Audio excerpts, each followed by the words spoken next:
What's up, guys? You want to watch a movie that'll make your balls grow 2 inches bigger? Well, I've got the perfect film for you. It's the new Netflix action thriller, Extraction, starring that super jacked dude from the Thor movies, Chris Hemsworth.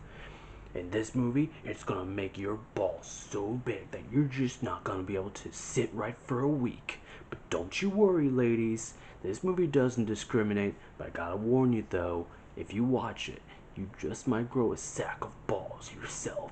No dick, just balls. Okay. Alright, now that I got that off my system, Extraction is not that good of a movie. In fact, it's kind of a bad one. It strives to be that sort of pulpy action film that you saw in the 1980s, but without any of the tongue-in-cheek charm that actors such as Arnold Schwarzenegger or Sylvester Stallone would be able to infuse in them. That isn't meant to be a slight against Chris Hemsworth, but I feel that Extraction is the kind of movie that takes itself too seriously in order to really be that much fun. Extraction is about as generic of a film as the title suggests. The film stars Chris Hemsworth as Tyler Rake, an Australian mercenary who is coping with the loss of his son who died from lymphoma and has gotten himself stuck into a drunken stupor in between deadly jobs where he goes to third world countries and either performs assassinations or rescues people with his A-team of operatives. However, this mission of his naturally goes wrong as a drug lord's son is kidnapped by a rival drug lord living in Indonesia, and so Chris Hemsworth has to be sent to this country where, of course, it's all set up, and Chris Hemsworth's character and the son are stuck behind enemy lines as they try to make their way out as they're being hunted on all sides, from people they thought they could trust to the enemy itself. I mean, there's nothing wrong with generic action films every now and then. I mean, I really like Commando a lot, but Commando also has that kind of tongue-in-cheek energy that I was referring to earlier. You've got Arnie belting out these hilarious one-liners, and Chris Hemsworth doesn't really do that in this movie. I get that it's not trying to be, a parody or anything, but God, some self-aware humor could have gone a long way to making this film enjoyable. It just takes itself way too seriously. And not in terms of the violence, but in terms of the subject matter. Like, we see Hemsworth's character struggling with alcoholism, drug use. There's some elements of PTSD in play with a couple of the comrades that Hemsworth meets. It just all feels a bit too heavy-handed and just a real downer to sit through. Again, there's really nothing wrong with that, but the movie feels at odds with itself. Like, I keep saying this, but it really wants to be this fun action movie, but without any of the charm. Whereas John Wick kind of strikes that balance really well with, a sort of tongue-in-cheek sense of humor of what crazy shit is John Wick gonna do in this movie. Extraction isn't interested in doing that. It's interested in doing the slick action scenes, but I don't feel they're anywhere near as well choreographed as the John Wick films, or as well shot either. I get that there's a lot of attention being put on this single take shot that is being heavily advertised by Netflix that lasts a solid 10 to 12 minutes, where Hemsworth and the kid are virtually chased all across Dhaka.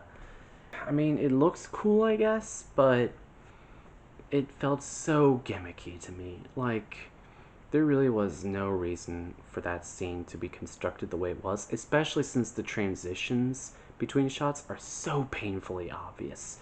Like, there's this one moment in particular where Hemsworth and the kid are about to make a jump from one building to another, and then right before Hemsworth makes the jump, the camera conveniently pans down towards the ground and then back up as Hemsworth makes the jump, or Hemsworth makes the jump, and then when Hemsworth makes the roll, the camera pans down again and then back up, and oh, it's Hemsworth. It's like he totally made that jump. And the movie also does some CG edits as well to hide the cuts, and they're not nearly as effective as, say, something like 1917.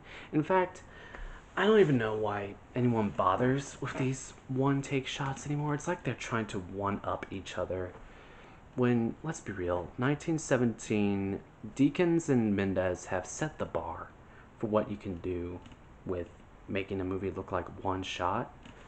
So, if you're not going to be able to pull it off to that same level of commitment, then just structure it like a normal scene, because you're people are going to look for the cuts. I looked for the cuts, and they were so obvious to spot. Like, I don't see how more casual viewers won't be able to spot them. They're so painfully obvious that it took me out of the scene way more than standard cuts would have. If the scene had just been structured with normal cuts split up into parts, it wouldn't have been nearly as distracting. I get what they were trying to go for, but it felt like that whole scene was covering up that this movie just kind of sucks narratively. And look, I know not many people are going to go to action movies for plot. I get that.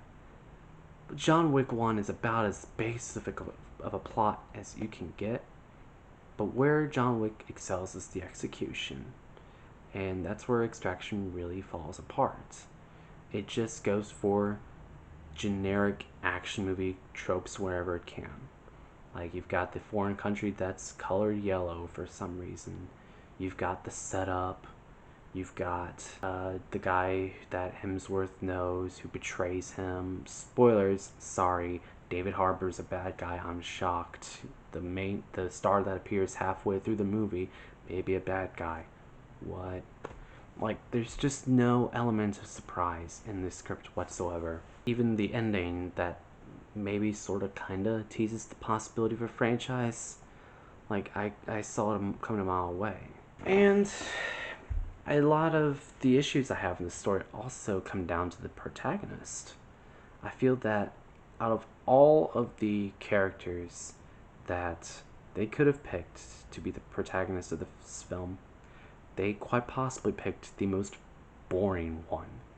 Like, this is not meant to be a slight against Chris Hemsworth, but his character is by far the least interesting character in this movie. We could have followed Saju, the boy's caretaker, who is just as much of a badass as Hemsworth is, if not more so. We could have followed the boy himself, especially since the movie is framed as his story, aside from an opening scene that is an in media res sequence that's entirely pointless and robs the movie of 90% of its tension, since it happens near the end. That scene happens near the end of the film. We could have followed the woman that's a part of Hemsworth's operation team. She seemed like she had some cool stuff going on, and she had a lot more moral grays that we could have explored. I wish that Hemsworth would pick better projects outside of Avengers, because the man is super talented. He's got amazing comedic timing. He's charming. He's handsome.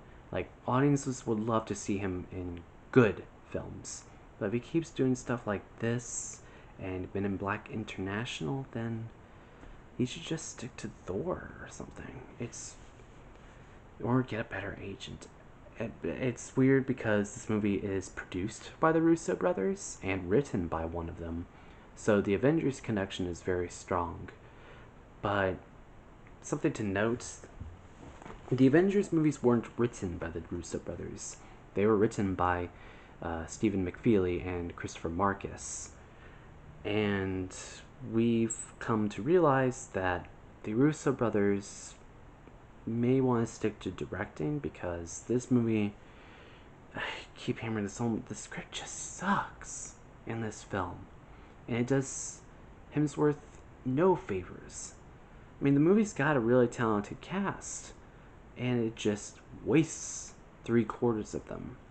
Now, when it comes to the action, I don't know, it's framed like your typical action film. You've got the quick cuts, you've got shaky cam, you've got It's hard to follow a lot of times. It's trying to go for that gritty realism, and it just makes the action look poorly choreographed. Once you find out that shaky cam and quick editing is used to hide bad fight choreography, it's almost impossible not to notice. And it's weird because Sam Hargrave was a former stunt coordinator, and you would think he would have gone a little above and beyond to make the fights look better than they do in this film. But it seems like I'm in the minority. A lot of people are comparing this film to John Wick, and I don't see it. Aside from the fact they're both directed by stunt coordinators. So, what did I like about this movie? I mean, the more I think about it, the more I'm already forgetting a lot of the film. It's well acted. It looks nice. I don't know, man. I didn't hate it, but I can't recommend it. So I'm just gonna go ahead and give it a 4 out of 10, based solely on if you're into mindless action films. There are far worse options out there, and it does at least look impressive enough. It's just a really nothing movie. And in a world of John Wicks or Atomic Blondes, then nothing action movies just don't really cut it anymore. Alright, y'all. That's it for this week. I hope you guys enjoyed this shorter episode. I'm working a lot this week, so I just wanted to get a bonus episode out since I can't guarantee I'll get one out this Friday. As always, please feel free to like, comment, share, subscribe, ring the bell for notifications. You can follow me on Twitter at Connor Cinema, and you can also find my Letterboxd, letterboxd.com/CLConnor. Please keep an eye out for more videos and share this with your friends. I'm sure that I'm not the only one out there who felt that this movie was underwhelming, and I hope that more people are out there that really didn't enjoy this film, and I hope I can find them because I feel like I might be going insane. So yeah, hopefully I'll be back pretty soon. I can't guarantee what movie I'll be reviewing next time. I might be taking suggestions. I might try and take a look at another contemporary release, and I am planning on starting up a new series pretty soon where I'll be taking a look at bad anime films. The series will be called Any... Alright guys, stay healthy, enjoy some movies, take care. And, balls.